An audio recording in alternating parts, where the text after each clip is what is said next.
Ani mootii Gibxitti sin erga dhaqii saba koo Israa'eliin biyya Gibxiitii baasi. Seera ba'uu boqonnaa 3 lakkoofsa 10.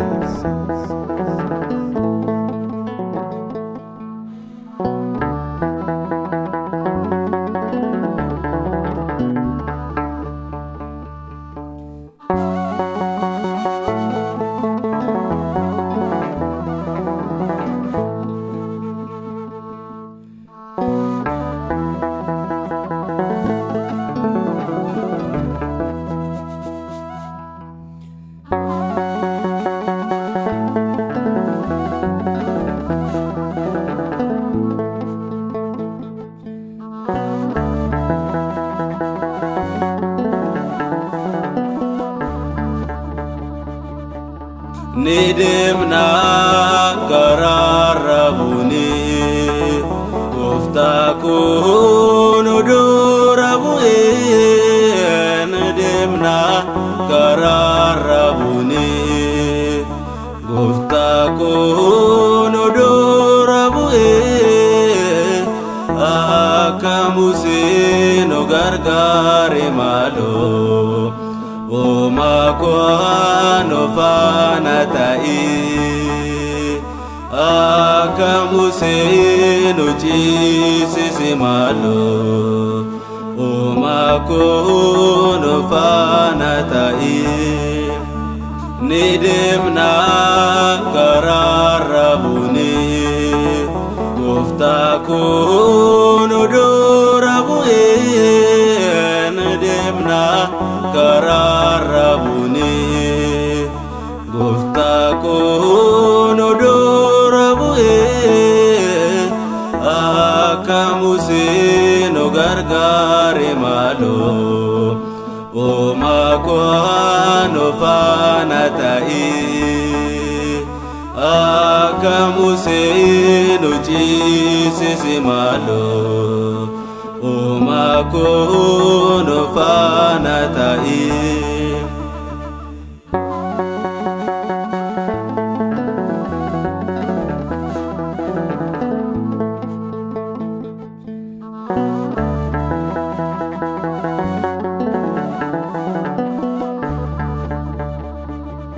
Mutin guddichin fariyo Saba Israel gidirsi Musena bumif guftani Fude bai biyasani Mahalo nutisin karana Badi Kenya unda farara sinjana Nidimna kararabuni Uftakun udurabuni Nidimna kararabuni Uftakun udurabuni akamusinu gargari malo Oma kwano fanatai akamusinu jisisi malo Oma kwano fanatai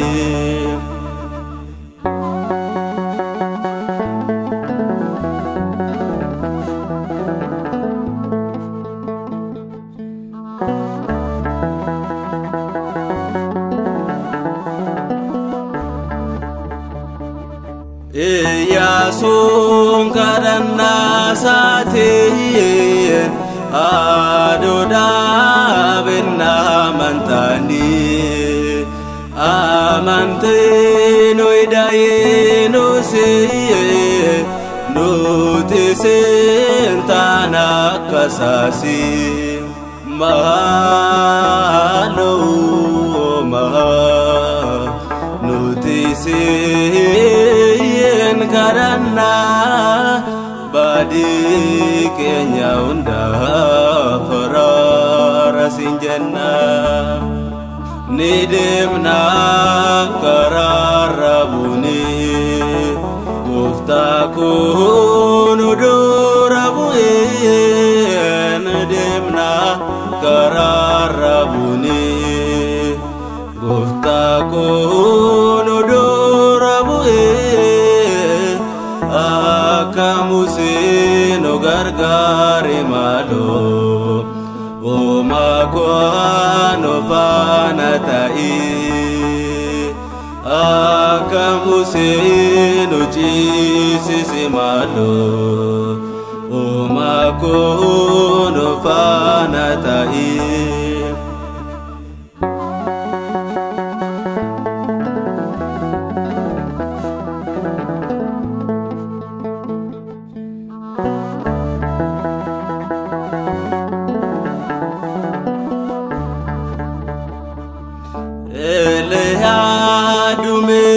Sajajiye roba wagga sadif dabi nuti sakasa yom tana amante da yom jabana malo nuti sen karana badii keenya hunda faraara siin jenna ni deemna karaarra buunee gooftaa koo nu dura bu'ee ni deemna karaarra buunee gooftaa koo nu dura bu'ee akka Musee nu gargaare maaloo Omaa koo nu faana ta'ee akka Musee nu ciisise maaloo Omaa koo nu faana ta'ee.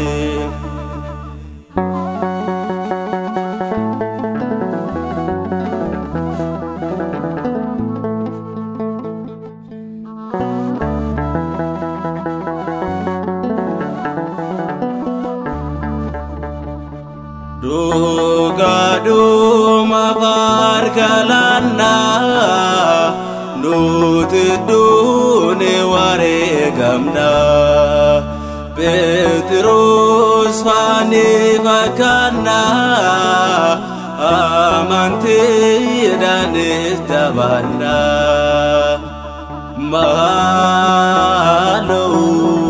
maaloo nuti kadhanna badii keenya hunda faraara siin jenna ni deemna karaarra buunee gooftaa koo nu dura bu'ee ni deemna karaarra buunee gooftaa koo nu dura bu'ee akka Musee nu gargaare maaloo Omaa koo nu faana ta'ee akka Musee nu ciisise maaloo Omaa koo nu faana ta'ee.